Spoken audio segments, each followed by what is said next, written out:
বৃন্দাবনে আমাদের আলোচ্য বিষয় বা পালা প্রসঙ্গ হলো শ্রীমতী রাধারানীর সূর্য পূজা।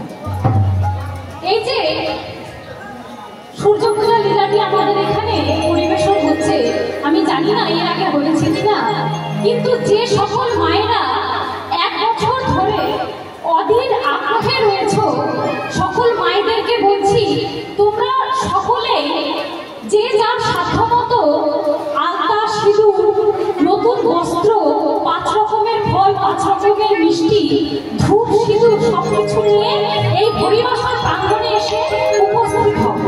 আমরা সকলে মিলে লীলাটার সঙ্গে সকলে মিলে আমরা সূর্য পূজা করতে যাবো। বিদায় গৌর হরি হরি। আজকে আমাদের বৃন্দাবনে আলোচ্য বিষয় বা পালা প্রসঙ্গ হলো শ্রীমতী রাধারানীর সূর্য পূজা। আজকে শ্রীমতী রাধারানী আমার অষ্টসখী পরিবেষ্টিতা হয়ে নিজ মন্দির মাঝে অট্টালিকার পরে বসে রয়েছে, যেন কোন ভাবে ডুবে গেছে তার নয়ন, যেন কোন যোগিনীর ভাবধারায় আজকে আমার প্রেমময়ী রাধারানী নিজ মন্দির মাঝে বসে রয়েছে। এইদিকে বসে থাকতে থাকতে তিনি লক্ষ্য করলেন তার অবাক্ষ দ্বার দিয়ে তার অষ্টসখীদের মধ্যে প্রধানা সখী, প্রধান মঞ্জুরি সখীদের মধ্যে প্রধানা হলো তুলসী। সে যাচ্ছে সেই পথ দিয়ে। এই যে শ্রীমতী রাধারানীর মা, তার ছিল 8টি প্রধান সখী। নাম কি? ললিতা, বিশাখা, চিত্রা, চম্পকমল্লিকা, তুঙ্গবিদ্যা, ইন্দুরেখা, সুদেবী, রঙ্গদেবী। এই 8 জন তার ছিল প্রধান সখী।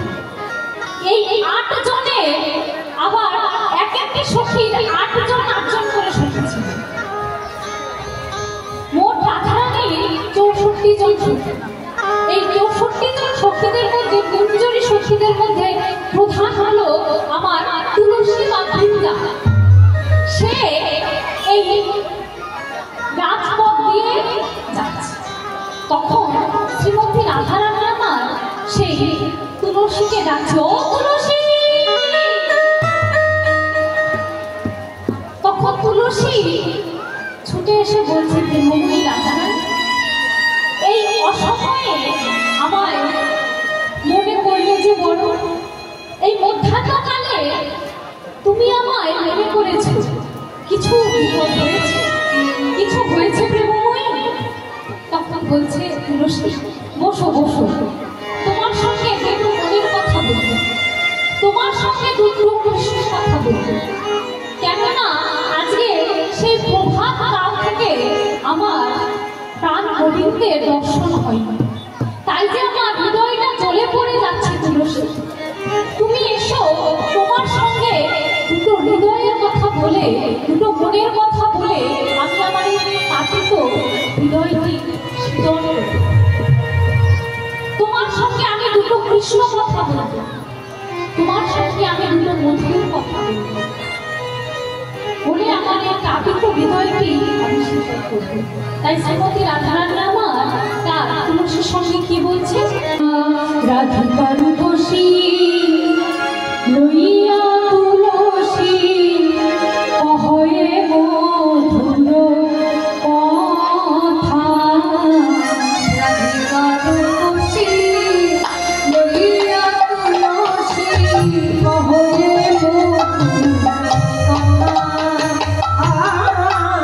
রাধিকা রূপসী লইয়া তুলসী কহয়ে মধুর কথা।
আজকে আমার প্রাণ নদীকে বদনখানা দর্শন হবে। তাই তুলসী আমার এই মনো প্রাণ বড্ড ব্যাকুলিত হয়ে উঠেছে। সেই প্রভাত কাল থেকে পরাণ বধূ চাঁদ মুখখানা আমি দর্শন করিনি তুলসী। তাই আমার কি মনে হয় জানো তুলসী, আমার বধূ বুঝি সুখে নাই, আমার বধূ বুঝি সুখে নাই রে, বধূ বুঝি সুখে নাই রে, আমার বধূ বুঝি সুখে নাই রে, রইলে আমার গোরা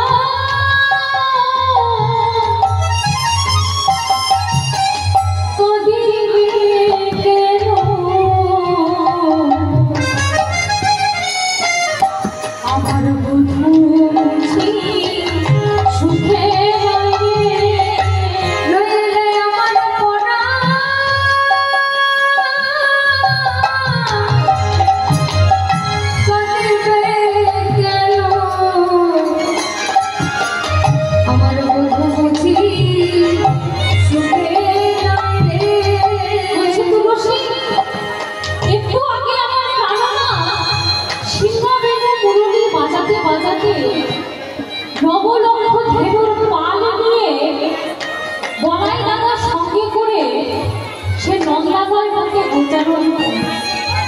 কিন্তু এখন তো মধ্যাহ্নকাল তুলসী, এখন প্রখর রবির নামে ওই ব্রজের ধূলিকণা সব উত্তপ্ত হয়ে আছে। আর আমার পরাণ বধূ তার কোমর হইতে সুকোমল চদন দিয়ে গোষ্ঠ গোচারণ লীলা করছে। তাই আমার কি মনে হয় জানো তুলসী, আমার বধূ বুঝি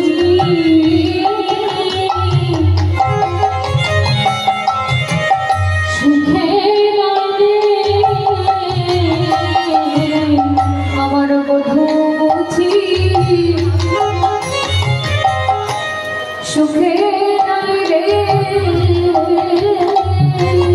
আমার বধূ বুঝি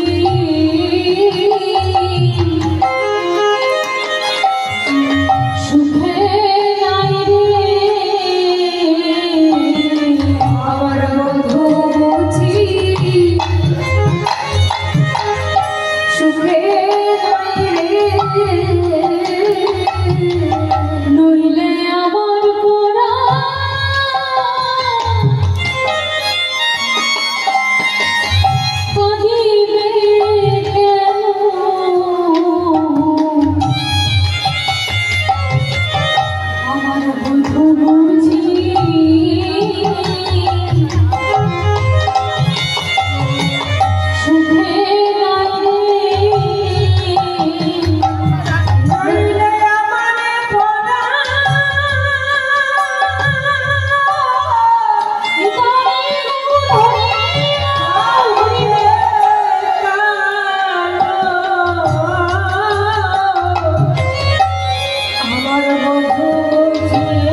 শ্রীমতী রাধারানী আমার মধুর কথা, কৃষ্ণ কথা বলছে বাবা।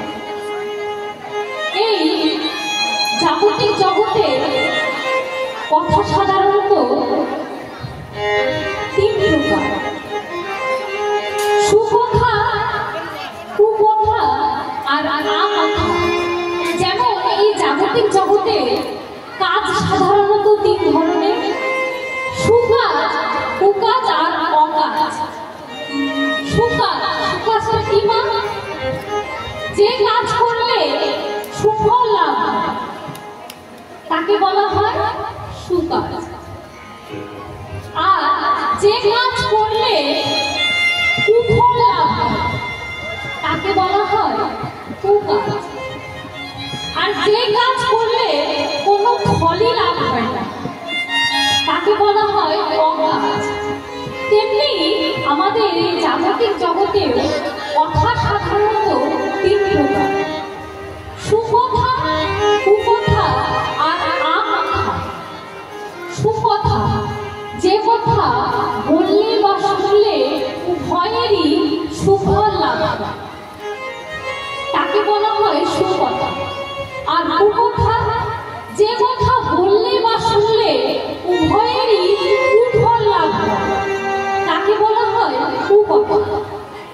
আর যে কথা বললে বা শুনলে কোনো ফল লাভ হয় না তাকে বলা হয় আকথা।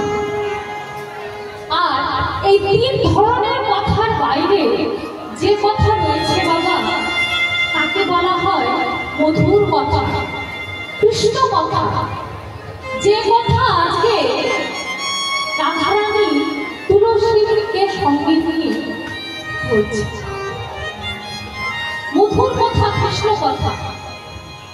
এই জাগতিক জগতে আমরা ক্ষুধা নিবারণের জন্য খাবার খাই, তাই না বাবা? তাই তো আমাদের এই পেটের ক্ষুধা নিবৃত্তির জন্য আমরা সকলেই খাবার খাই, তাই তো মা? সকলেই আমরা খাবার খাই। কিন্তু সেই খাবার পরিমাণের চেয়ে আমরা যদি অধিক খেয়ে ফেলি তাহলে কি হবে বাবা? সঙ্গে সঙ্গে পেট একদম তার চেয়ে বেশি পরিমাণে বাড়াবাড়ি হয়ে গেলে সোজা একদম হসপিটাল, তাই না বাবা? আর এই মধুর কথা, কৃষ্ণ কথা, এ হলো আমাদের পরমাত্মার খাদ্য। আমরা যেমন জীবাত্মা খাদ্য নিবারের জন্য খাবার খাই, তেমনি এই পরমাত্মার খাদ্য হলো এই মধুর কথা, কৃষ্ণ কথা। যেই কথা শ্রবণ আস্বাদন করলে বদ হজম তো দূরের কথা, দিনে দিনে তার আর কি হয় জানো মা? দিনে দিনে তার এই ক্ষুধা বৃদ্ধি পাবে। যেমন আমরা এই হরিবাসর প্রাঙ্গণে অনেক বাবা মারা রয়েছে, এর আগে অনেকবার আমরা এই সূর্য পূজার লীলা আস্বাদন করেছি। তবুও কেন আমরা ছুটে এসেছি বাবা? কেন ছুটে এসেছি? প্রভুকে ভালোবাসা বলে, তার লীলাময় কথা আমরা ভালোবাসি বলে আমরা সেই মায়ার সংসার ত্যাগ করে কিছু সময় বের করে এই হরিবাসর প্রাঙ্গণে সকলে ছুটে এসেছি। কিন্তু আমরা যতই প্রভুর এই লীলাময় কথা আস্বাদন করি না কেন, কোনোদিন কি মনে হয়েছে যে না থাকার যাবো না? মনে হয়েছিল না? এই যে মন্দিরে তো বিগ্রহ রয়েছে, এই যে গ্রামের যে মা বাবারা রয়েছে, কোনোদিন কি মনে হয়েছে যে যাবে আর ওই বিগ্রহ অনেকবার তো দর্শন করেছি আর দর্শন করব? মনে হয়েছে না? মনে হয় না। শুধু মনে হয় যে কখন যে এই সংসার থেকে একটু ছুটি পেয়ে সেই রাধা গোবিন্দের প্রেমময় মূর্তি দর্শন করবো, তাই না? তেমনি এই মধুর কথা, কৃষ্ণ কথা হলো এমনই কথা যে কথা শুনলে আমাদের ক্ষুধা নিবৃত্তি তো দূরের কথা, দিন দিন আরো ক্ষুধা আমাদের বৃদ্ধি পায়। তাই সেই মধুর কথা, সেই কৃষ্ণ কথা আজকে শ্রীমতী রাধারানী আমার তার 39 শিশুদের মধ্যে প্রধান সন্তান তুলসীকে বলছে আর বলছে, তুলসী সেই সকাল থেকে প্রাণ গোবিন্দে আমার দর্শন, তাই তাকে বলছি তুলসী কাননে গগন পড়ো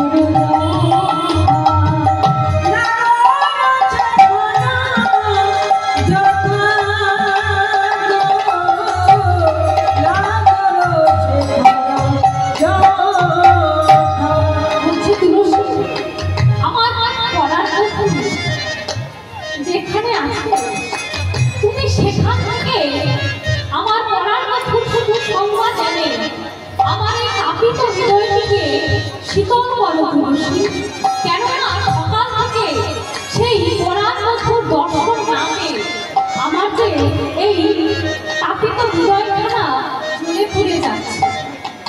তো তুলসী শ্রীমতী রাধারানীর কথা শুনে বা পরাণ মধু সংবাদ আনতে যাবে, কিন্তু আমরা সকলেই জানি গুরু গোবিন্দের দর্শন করতে গেলে কখনো খালি হাতে যেতে নেই, তাই না বাবা?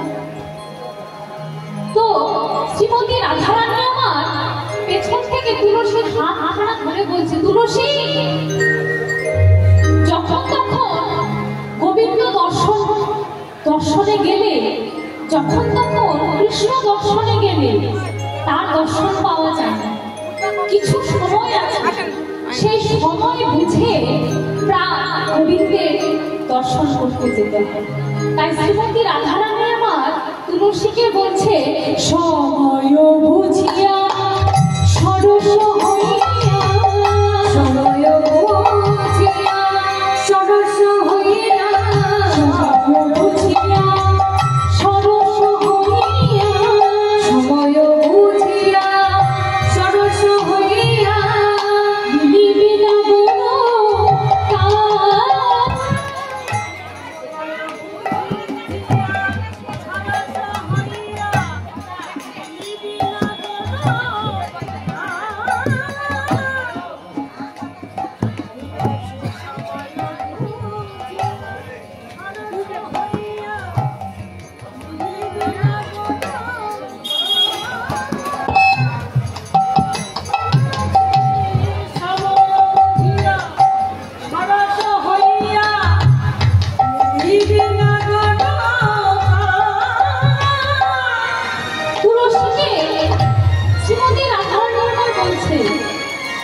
তুলসী যখন তখন কৃষ্ণ দর্শনে গেলে তার দর্শন পাওয়া যায়, সময় বুঝে প্রাণ গোবিন্দের দর্শনে যেতে হয়, যখন তখন গেলে প্রাণ গোবিন্দের আমার দর্শন পাওয়া যায়। এখন তো মধ্যাহ্ন কাল তুলসী, এখন তুমি গেলে আমার প্রাণ গোবিন্দের দর্শন পাবে। একদিকে লীলা, অন্যদিকে জীব শিক্ষা বাবা, কেননা শুধু লীলা আস্বাদন করলে হবে না, সেই লীলা থেকে আমরা কি পেলাম সেটাও আমাদেরকে দেখতে হবে।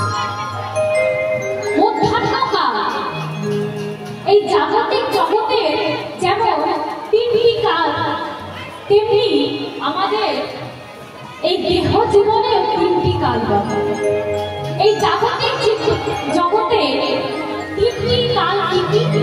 প্রভাত কাল, এই দুপুর কাল, মধ্যাহ্ন কাল, আর 3 নম্বর কালটি হলো সন্ধ্যা। তেমনি আমাদের এই দেহ জীবনেও 3টি কাল। প্রভাত কাল মানে শিশুকাল,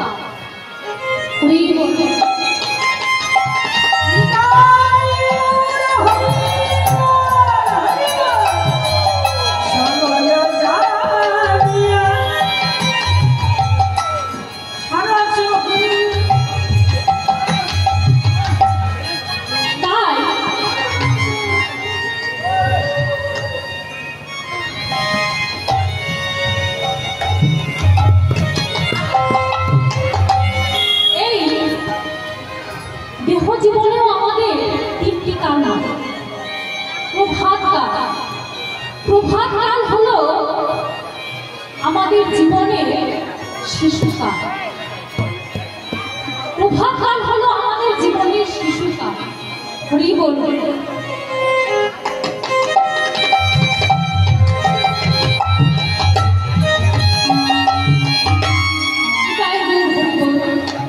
আমার এক মা, আপনারা সকলেই দেখতে পেলে, আমাকে একটি ফুলের মালা সঙ্গে দক্ষিণা আবার কিছু অন্য দান করেছে। আপনারা সকলে মিলে আমার গোবিন্দের কাছে প্রার্থনা করবে আমার মায়ের যেন কৃষ্ণপদে মতি হয়, তিনি যেন এই হরিবাসন প্রাঙ্গণ থেকে তার পরপারের করি সঞ্চয় করতে পারে।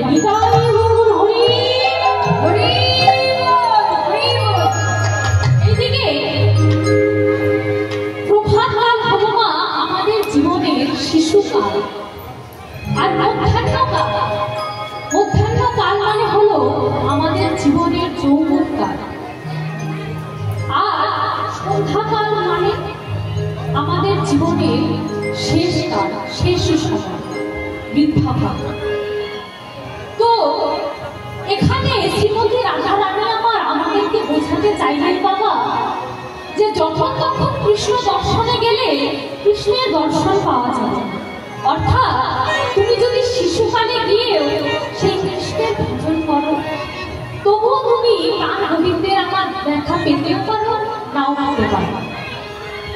জীবনের অন্তিম কাল অর্থাৎ সন্ধ্যাকাল, সেই সন্ধ্যাকালে গিয়ে প্রাণ গোবিন্দের চরণে গিয়ে পড়লে এই সারা জীবন যে তুমি সংসার বিষয় আমলে দগ্ধীভূত করে তোমার সরল মনটিকে পুড়ে ছাই করে দিয়েছ, সেই পোড়া ছাইওয়ালা দেহটি প্রভুর সেবায় কখনো না।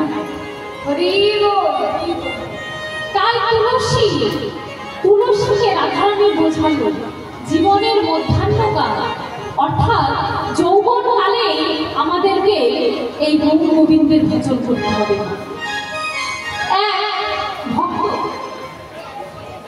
এক ভক্ত এই সংসার বিষয় বলে পুরে বৃদ্ধ বয়সে গিয়ে তার গুরুদেবের চরণ ছুঁয়ে বলছে, গুরুদেব আপনি চেয়ে দেখুন, আমি আমার ওই সংসার মায়া ত্যাগ করে আপনার চরণে এসে ঠাঁই নিয়েছি। সে বৃদ্ধকালে তার গুরুদেবের চরণে বলছে না যে গুরুদেব আপনি চেয়ে দেখুন, আমি ওই সংসারের মায়া ত্যাগ করে আপনার চরণ আমি স্মরণ নিয়েছি। তখন গুরুদেব হেসে তার পিঠে হাত রেখে বলছে, বাছা তুমি তো বলছো যে তুমি সবকিছু ত্যাগ করে এসেছো, কিন্তু আমি তো দেখতে পাচ্ছি যে তুমি সবকিছু শেষ করে এসেছো।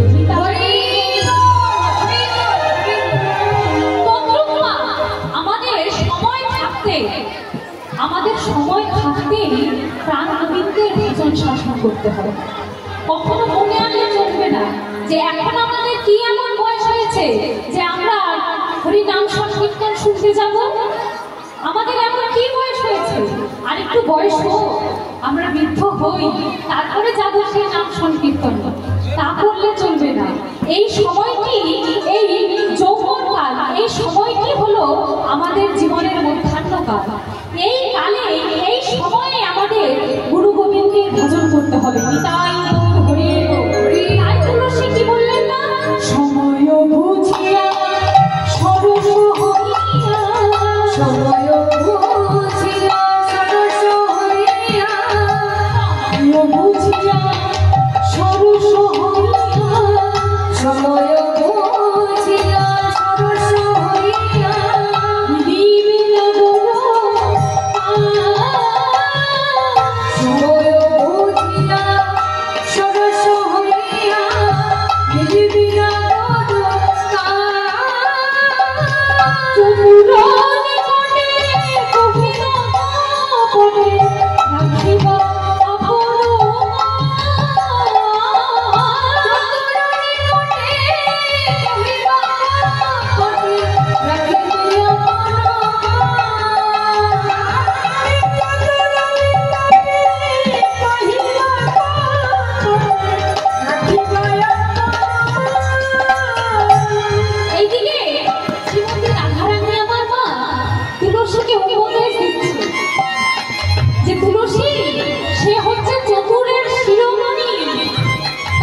তার সঙ্গে যদি চাতুরালি না করো তাহলে তুমি গোবিন্দকে জানতে বুঝতে পারবে।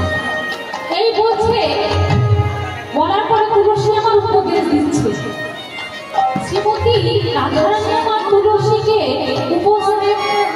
উপদেশ দিচ্ছে যে তুলসী, গৌর গোবিন্দ দর্শনে গেলে কখনো খালি হাতে যেতে, তার জন্য কিছু নিয়ে যেতে হয়, তার সেবার জন্য কিছু নিয়ে যেতে হয়। তখন তুলসী বিনিশুতায় তার কাঁথা গুঞ্জামালা, সেই শ্রীমতী রাধারানী আমার তার বিনিশুতোয় মালা কাঁথা গুঞ্জামালা সে তুলসীর হাতে গিয়ে দিচ্ছে। বলছে, তুলসী তুমি এই আমার কাঁথা মালাটি গোবিন্দে গলায় পরিয়ে আমার প্রসাদে করে নিয়ে এসো। আর শোনো তুলসী, আমার প্রাণ গোবিন্দ কর্পূর মিশ্রিত তাম্বুল খেতে বড্ড ভালোবাসে। এই নাও তুলসী, তোমার অঞ্চলে আমি এই কর্পূর মিশ্রিত তাম্বুল দেব।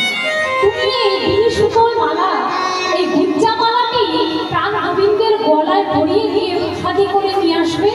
আর এই কর্পূর মিশ্রিত যে তাম্বুলখানা আমি তোমায় দিলাম, এটিকে দিয়ে গোবিন্দের সেবায় লাগাবো। এই বলে তিনি তুলসীকে সেই চতুরের শিরোমণি অর্থাৎ আমার প্রাণ গোবিন্দের খোঁজ করতে পাঠাবেন। এবার তুলসী যাচ্ছে মা প্রাণ গোবিন্দের খবর আনতে। কেমন করে যাচ্ছে?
করে নয়ন জলে খুব ভাসিয়ে বলছে, কি বলছে?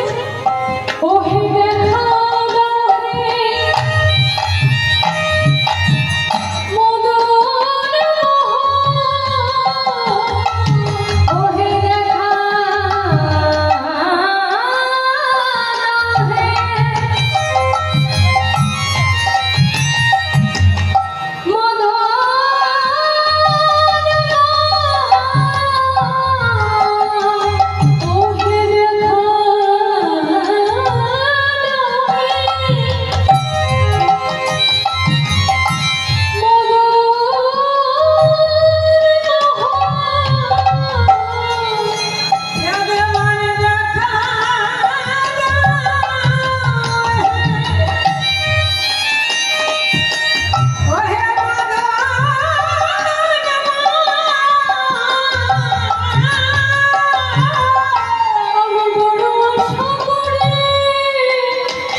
দাঁড়িয়ে দুটি নয়ন বাড়ি পরিষ্কার করে প্রাণ গোবিন্দকে আমার ডাকছে যে হে মদন মোহন, তুমি আমায় দেখা দাও।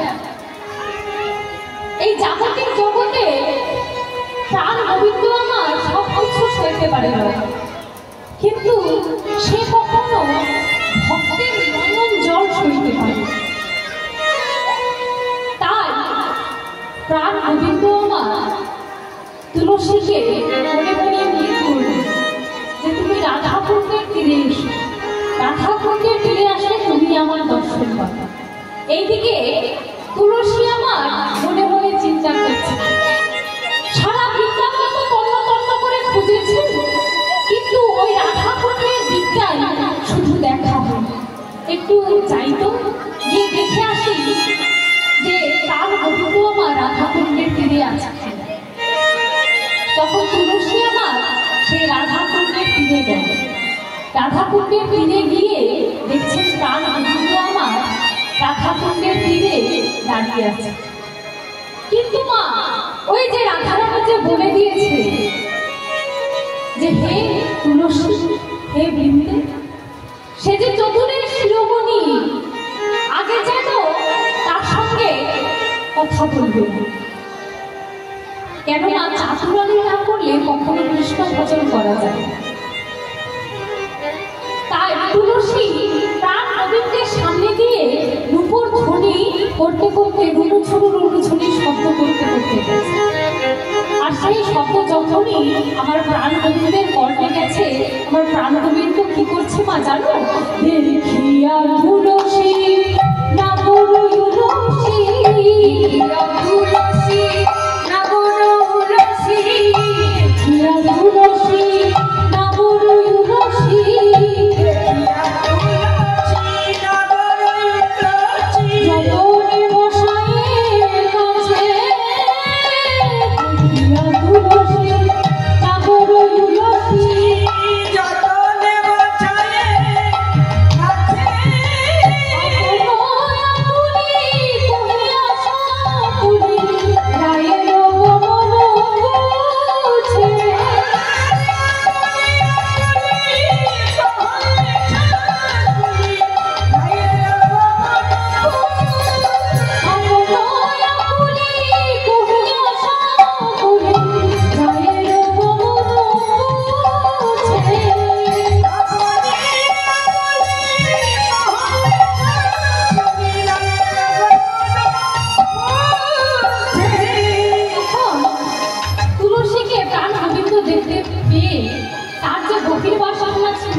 একটি আসনের মতো তৈরি করে বলছে, তুলসী তুমি এসেছো, এসো এসো এসো, বসো বসো বসো তুলসী।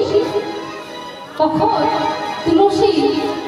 তুলসীকে প্রাণ গোবিন্দ আমার আপন আকুলি, অর্থাৎ নিজে যে রাধারানীকে না দেখতে পেয়ে তার মনে যে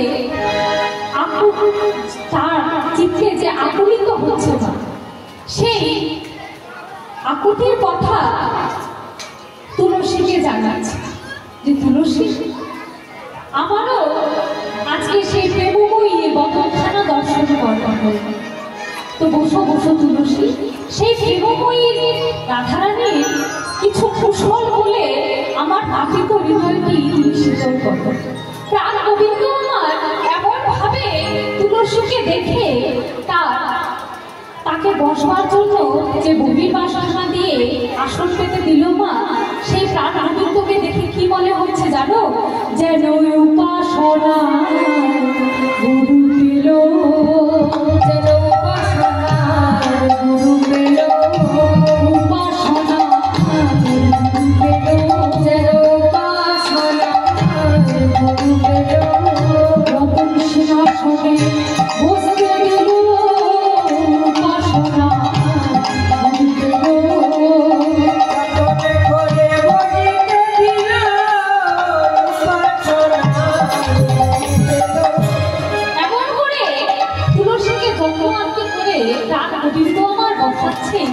দেখে মনে হচ্ছে যে উপাসনার গুরু পেল। সে তার গোবিন্দ আমার তার সমস্ত ব্যাকুলতার কথা, আকুলতার কথা সে তুলসীকে জানাচ্ছে। বলছে, জানো তুলসী, সেই তোমাদের প্রেমময়ী রাধারানীকে দর্শন না করতে পেয়ে আমার কি অবস্থা জানো? আমি যখন রাত্রেবেলা ঘুমিয়ে থাকি, তখন আমি ঘুমের ঘোরেও তোমার প্রেমময়ীকে দেখতে পাই। সেই প্রেমময়ী সদা সর্বক্ষণ আমার এই হৃদয়ে, এই নয়নে সদা সর্বক্ষণ রয়েছে। আমি কি বলবো আমার এই মনে আকুলতার কথা তোমাকে? সে বলছে যে সে যে বিনোদিনী দিবস রজনী অন্তরে খেলে। জানো তুলসী, সে বিনোদিনী কি করে? সে যে বিনোদিনী দিবস রজনী, সে যে বিনোদিনী দিবস রজনী, বিনোদিনী দিবস রজনী, সে যে বিনোদিনী দিবস রজনী অন্তরে খেলে। সে যে বিনোদিনী দিবস রজনী অন্তরে খেলে। সুখিলে স্বপ্নে দেখিয়ে সে জলে আমার সপতি।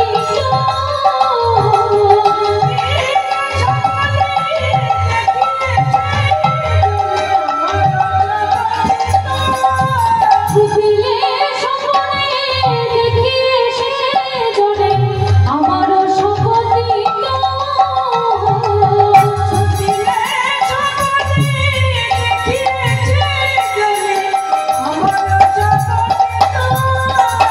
তখন বলছে, তুলসী জানো, তোমার সে তুলসী, তুলসী তোমার সে প্রেমময়ী রাধারানী, আমি যখন রাত্রে শুয়েও থাকি, সেই ঘুমের ঘরেও আমি তোমার প্রেমময়ী রাধারানীকে দেখতে পাই। দেখো দেখো তুলসী, আমি তোমার গাছ দিয়ে শপথ করে বলছি, এই প্রেমময়ী রাধারানীর কথা বলতে বলতে গোবিন্দ আমার তুলসীকে বলছে, তুলসী আমি শপথ করে বলছি, তোমার সেই প্রেমময়ী রাধারানী দিবস রজনীতে শুধু আমার এই অন্তরে প্রাণ গোবিন্দের। আর তুলসী কথোপকথন শুনে পাশ থেকে পদকর্তা শেখর দাস কি বলছে, সময় বুঝিয়া শেখর আসিয়া, সময় বুঝিয়া শেখর আসিয়া, সময় বুঝিয়া শেখর আসিয়া, সময় বুঝিয়া শেখর আসিয়া সুমধুর পুরী বলে, সময় বুঝিয়া শেখর আসিয়া সুমধুর পুরী বলে। যে বিনোদিনী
সদাই রাধা নাম জপ করতে থাকো, জপলে নামের কৃপা হলে তোমার হতেও পারে।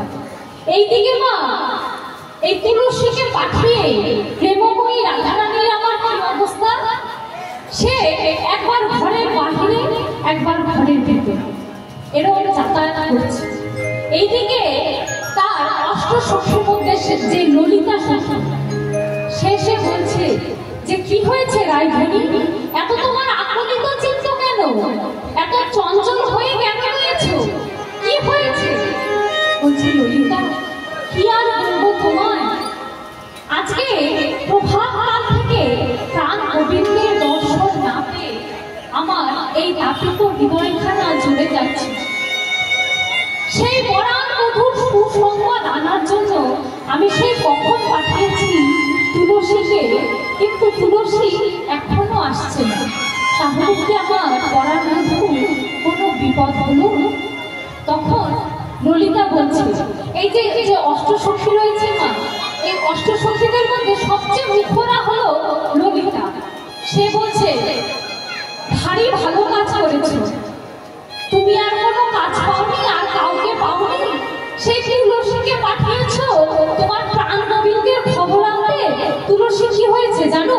তুলসী নিবেদিত হয়ে গেছে, তুলসী নিবেদিত হয়ে গেছে, তুলসী নিবেদিত হয়ে গেছে, নিবেদিত হয়ে গেছে প্রাণ গোবিন্দের চরণে, নিবেদিত হয়ে গেছে প্রাণ গোবিন্দের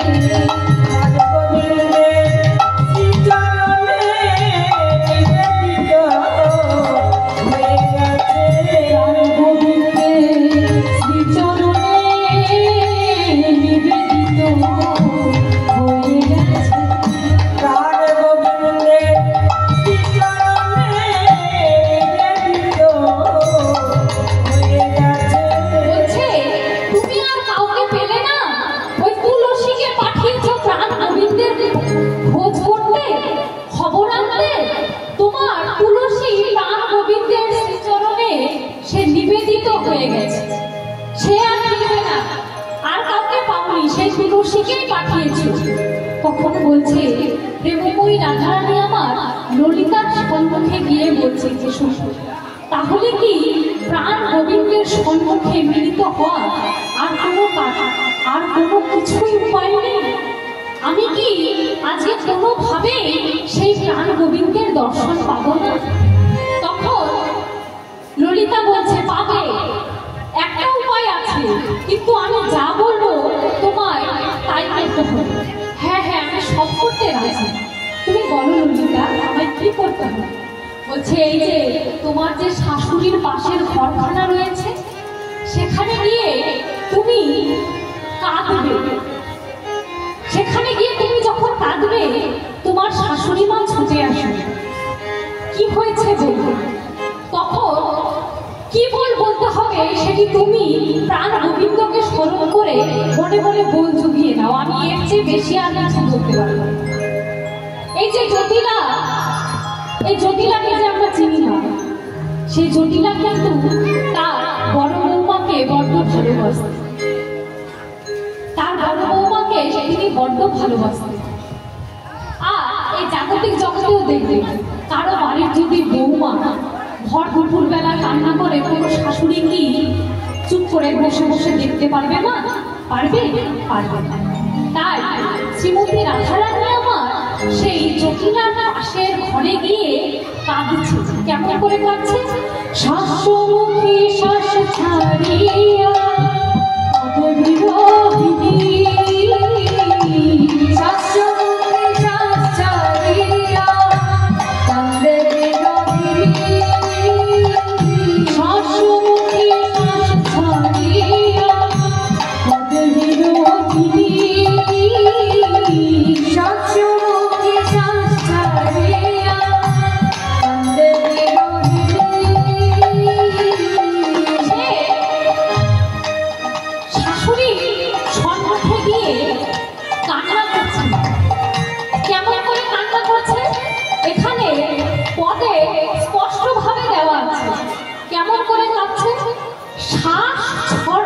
সম্মুখে শ্বাস ছাড়িয়া কান্দে বিনোদিনী, অর্থাৎ শ্বাস সম্মুখে মানে শাশুড়ির সামনে সে কাঁদছে শ্বাস ছাড়িয়া।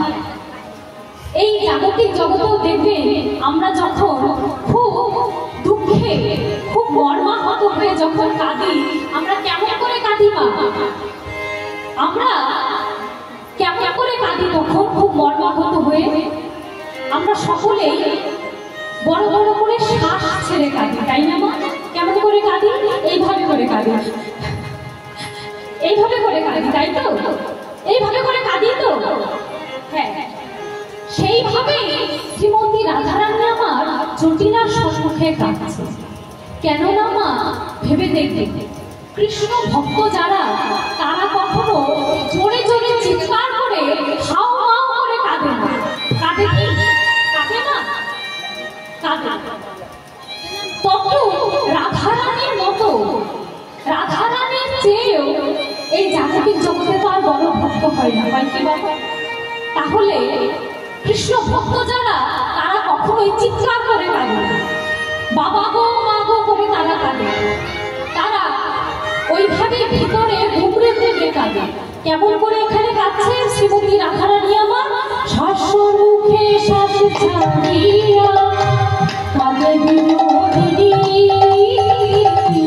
শাসমুখে শ্বাস ছাড়িয়া কাঁদে বিনোদিনী, বস্ত্রইয়া আকাশ ঘুচানো মুছে চোখের পানি,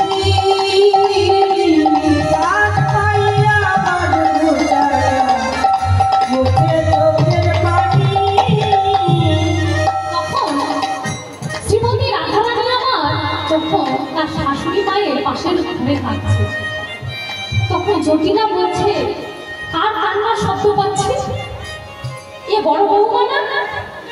বড় বৌমাও তো কাঁদছে, এ তো বড় বৌমারই গলার আওয়াজ। তখন সেই জটিলা এসে শ্রীমতী রাধারানীর সামনে এসে বলছে যে, কি হয়েছে বৌমা, তুমি কাঁদছো কেন? এই ভর দুপুরে কেন কাঁদছো বাছা? সেই আয়ান কি তোমায় কিছু বলেছে? আয়ান কিছু বলেছে তোমায়? আমার শুধু একবার বলো। শ্রীমতী রাধারানী আমার মাথাটা নিচু করে বলছেন, ও আচ্ছা বুঝেছি, তাহলে ওই পোড়ামুখী জটিলা কিছু বলেছে। তখন পোড়ামুখী জটিলা কিছু বলেছে। তখন শ্রীমতী রাধারানী আমার মাথা নিচু করে বলছে যে, না, ও আয়ানও কিছু বলেনি, ওই টিনাও কিছু বলেনি, তাহলে তুমি কাঁদছো কেন মা? শ্রীমতী রাধারানী আমার বলছে, হে গোবিন্দ, তুমি আমায় বল জুগিয়ে দাও, আমি কি বলবো? শ্রীমতী রাধারানী আমার তার শাশুড়ি মাকে বলছে, কহে ধনী শেষ রজনী স্বপ্ন দেখতে পাই, কহে ধনী শেষ রজনী স্বপ্ন দেখতে পাই। বলছে মা, আমি সেই ঘুমের ঘুমে, সেই কাল ঘুমে আমি ব্রহ্ম মুহূর্তে স্বপ্ন দেখেছি। তখন জটিলা বলছে যে, তোমার মতো তো হাবা মেয়ে দেখিনি বাবা, স্বপ্ন দেখে কি কেউ কাঁদে নাকি? স্বপ্ন দেখে কখনো কেউ কাঁদে? তখন বলছে, মা, এ যে সে স্বপ্ন নয়, আমি কাল ঘুমের ঘরে ব্রহ্ম মুহূর্তে এই স্বপ্নখানা দেখেছি। শুনেছি প্রভাত কালে ব্রহ্ম মুহূর্তে কোনো স্বপ্ন দেখলে নাকি সত্যি হয়। স্বপ্ন দেখেছো? তা কি স্বপ্ন দেখেছো বাছা, একটু শুনি। তখন বলছে যে, মা, আমি স্বপ্ন দেখেছি একজন দৈত্য এসে আমায় ঘুমের ঘরে বলছে যে, তোর স্বামীকে ছাড়খাড় করে দেবো, তোর যে সংসার আছে, তোর সংসার, তোর স্বামী, তোর শাশুড়ি সকলকে জড়িয়ে পড়ে আমি ছাড়খাড় করব। তখন জটিলা বলছে, কি বলছো বৌমা,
এইদিকে ললিতা সখীমা গোপনে শ্রীমতী রাধারানীকে বলে দিয়েছিল যে শ্রীমতী রাধে, তোমার কি কিছুই মনে নেই? তোমার যখন বিবাহ হয়েছিল, শ্রীমতী রাধারানীর যখন আয়ান ঘোষের সঙ্গে বিবাহ হয়েছিল বাবা, তখন শ্রীমতী রাধারানীর মা জটিলার হাত ধরে বলেছিল, বেয়া আপনাকে একখানা কথা বলব, আমার তো দুটো মেয়েকে আপনার ঘরে পাঠালাম, দুটো মেয়ে অর্থাৎ রাধারানী আর তার বোন অনঙ্গ মঞ্জুরি। রাধারানীর বাবার মা তিন ভাই ছিল, কি কি? বিষভানু, চন্দ্রভানু আর সুভানু। এই বিষভানু ছিল তিনটি সন্তান, বড় ছিল শ্রীরাম, মেজ হল শ্রীমতী রাধারানী, আর সকলের ছোট অনঙ্গ মঞ্জুরি। আর চন্দ্রভানুর একটি মেয়ে, তার নাম চন্দ্রাবলী। আর সুভানুর একটি পুত্র সন্তান, তার নাম সুবল। এই রাধারানী যে বোন অনঙ্গ মঞ্জুরি, তারও এই জটিলা ছোট ছেলের সঙ্গে বিবাহ হয়েছে। তাই রাধারানীর মা জটিলার হাত ধরে বলেছিল যে এই আমাদের যে বংশটা বেয়া, এ তো সূর্যদেবের বরপ্রাপ্ত বংশ, আমার মেয়েরা যদি কোনোদিন সূর্য পূজা করতে চায় তাহলে দয়া করে আপনি বাধা দেবেন। তাই ললিতা আমার সেই কথাটি রাধারানীকে বলিয়ে বললেন। তাই শ্রীমতী রাধারানী আমার বললেন যে সূর্যদেবের করলে সেবা সকল বিপদ যায়। তখন জটিলা বলছে, আর ভাবাভাবি করে কোনো কাজ নেই, সকলে মিলে এই পুজোর কি কি লাগবে সমস্ত কিছু জোগাড় করে তোমরা বেরিয়ে পড়ো সূর্য পূজা করবে বলে। সকলে মিলে সূর্যদেবের জয়ধ্বনি দিয়ে বেরিয়ে পড়ো। সূর্যদেব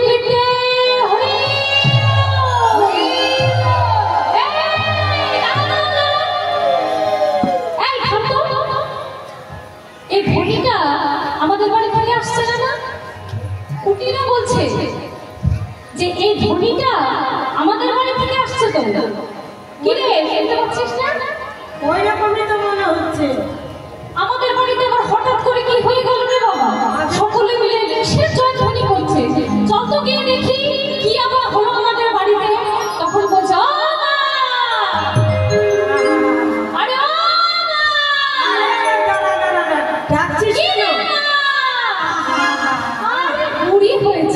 কানের মাথাও খেয়ে বসে আছে, শুনতেও পায় না, দেখতেও পায় না, আর সবসময় শুধু ওই অষ্টসখী আর রাধারানীদের প্রকোপে পড়ে যে কি ভুল ভাল বলছে আর কি কাজ করছে সেই জানে। কি বলবি বল, কি মধুর ভাষা রে, হাই রে, একবারে তাপিত প্রাণ শীতল হয়ে গেল। না, আমার অত শীতল করতে হবে না, তুমি আগে এই কথাটা আমায় বলো তো দেখি যে একটু আগে আমাদের বাড়ি থেকে কিসের জয়ধ্বনি হচ্ছে?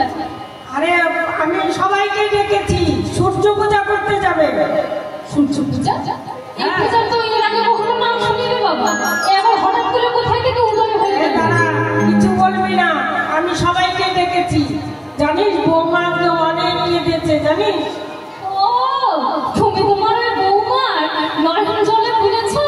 তুমি জানো না ওদের কথা বলার আগে নয়ন জল এসেই থাকে, আর তুমি সেই নয়নের জল থেকে ভুলে গেছো? তো কি হয়েছে ব্যাপারটা আমায় খোলা করে বলো, তাড়াতাড়ি বলো। বৌমার স্বপ্ন দেখেছে ভানু পূজা করতে হবে। ভানু পূজা? বলো বলো। হ্যাঁ, ভানু পূজা করতে হবে, তাই আমি অনুমতি দিয়েছি সূর্য পূজা করার। ও এই ব্যাপার। হ্যাঁ ঠিক আছে, তারা যখন যাবে তাহলে মা তুমি একটা কথা শুনে নাও, আমিও ওদের সঙ্গে যাব, আমিও ওদের সঙ্গে যাব, আমিও ওদের সঙ্গে যাব। ভানু পূজা না কানু পূজা, আমিও ওদের সঙ্গে যাব। ভানু পূজা না কানু পূজা, আমিও ওদের সঙ্গে যাব। মা তাহলে আমিও যাব ওদের সঙ্গে। আমি কি দেখবো যে তোমার বৌমারা এই ভানু পূজা করছে না কানু পূজা করছে। তখন জটিলা বলছে ঠিক আছে, তো ভালো কথা, পুজো করতে যাবি তো যা, এতে আমার একটা বলার কি আছে। তখন যে তুলসীকে পাঠিয়েছিল মা গোবিন্দের খোঁজ করতে, সেই তুলসী প্রাণ গোবিন্দের প্রসাদী মালা নিয়ে এসেছে। এসে তুলসী মনে মনে ভাবছে যে প্রেমময়ী রাধারানী আমার উপরে আমার বিলম্ব দেখে এতটা রেগে আছে, এখন যদি আমি তার সামনে যাই আমাকে দুটো উত্তম মধ্যম শুনিয়ে দেবে। যাকে বাবা অত কিছু দরকার নেই, যে অষ্টসখীদের মধ্যে মা সবচেয়ে মুখরা সখী সে হল ললিতা। তুলসী আমার প্রাণ গোবিন্দের প্রসাদী মালাটা ললিতার হাতে গিয়ে বলছে যা গিয়ে রাধারানীর গলে পরিয়ে দিল। তখন ললিতা গিয়ে রাধারানীর গলে পরিয়ে দিল সেই মালা। দেখবেন মা, যাদের একটু বেশি তাদের সঙ্গে এই যত্ন কেউ পারে না। সে যদি অন্যায় করে তার মুখ দিয়ে সেই ব্যাপারটা ঢেকে দেবে, তাই না? তেমনি ললিতার এত মুখ যে কিছু যে বলবে রাধারানী তার কোনো উপায় নেই। শ্রীমতী রাধারানী জানে এখন কিছু বলতে গেলে ললিতাও আমাকে উত্তম মধ্যম দু চারটে শুনিয়ে দেবে। যাকে ভাবে কোনো অত দরকার নেই। কিন্তু আমরা যে সকলে মিলে সূর্য পূজা করতে যাব, এই সূর্য পূজা করতে কি কি লাগে গো? তাও জানিস না? না না।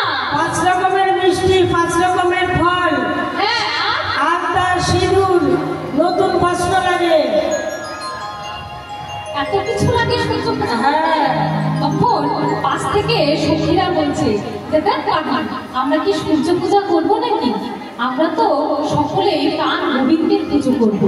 সে বাদিনী ঘরকে এই বাদিনীদের দিয়ে দেখানোর জন্য আমরা শুধুমাত্র এই সমস্ত উপচার নিয়ে যাবো।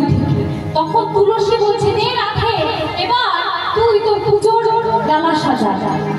তুলসী বচনে সব সখী গণে দেব পুঁজি বরতলে, দেব পুঁজি বরতলে।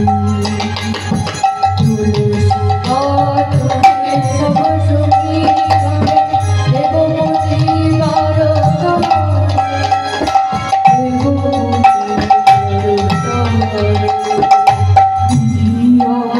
চার কাটায় উপহার পূজন ভাজন ঘরে, পূজন ভাজনে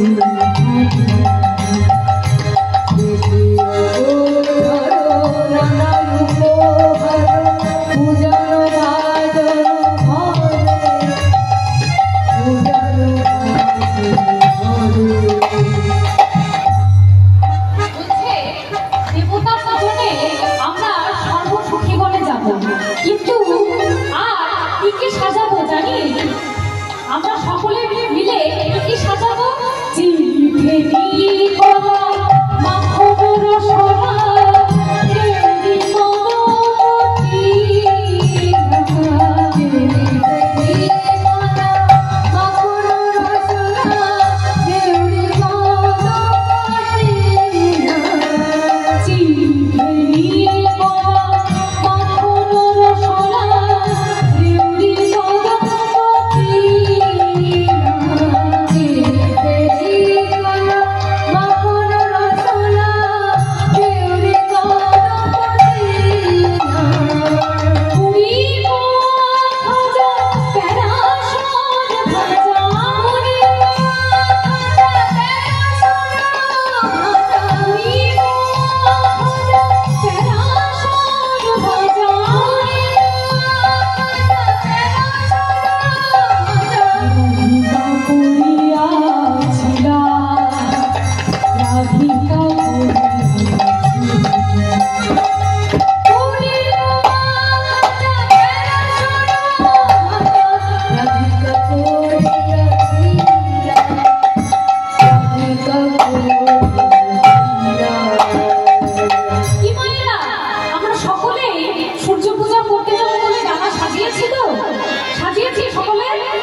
তাহলে যারা যারা সূর্য পূজা করতে যাবে সকলেই সকলের ডালা মাথায় করে নিয়ে চলে আসুন। এখন আমরা যাবো সকলে সূর্য পূজা করতে। কি মায়া কেউ সাজাননি ডালা সূর্য পূজা করবেন বলে? সাজিয়েছেন? সাজাননি? তাহলে এমনিতেই উঠে আসুন। আমরা সকলেই নৃত্য করতে করতে সেই সূর্য পূজার ছলে প্রাণ গোবিন্দের পূজা করবো। আসুন সকলে মিলে। কে কে যাবেন সূর্য পূজা করতে? ডালা না থাকলে উঠে আসুন। এই যে একজন মা এসেছে, আসুন আসুন।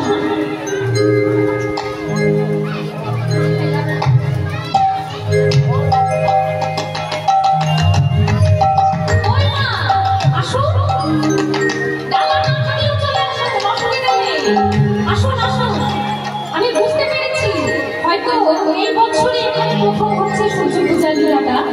তো যাই হোক, এই বছর আমরা জেনে নেব, পরবর্তী বছরে আমরা সেই করে সূর্য পূজা করবো। আসুন আসুন সকলে মিলে, ডালা না থাকলে উঠে আসুন।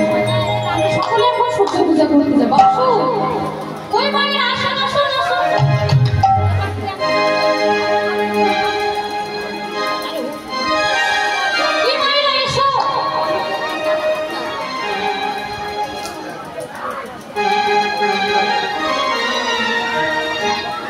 আসুন আসুন, একে একে লজ্জা ত্যাগ করে চলে আসুন। এতক্ষণ ধরে ধৈর্য ধরে সকলে বসে আছি, গোবিন্দ পূজা করতে যাবো, কিসের আবার এত লজ্জা? সকলে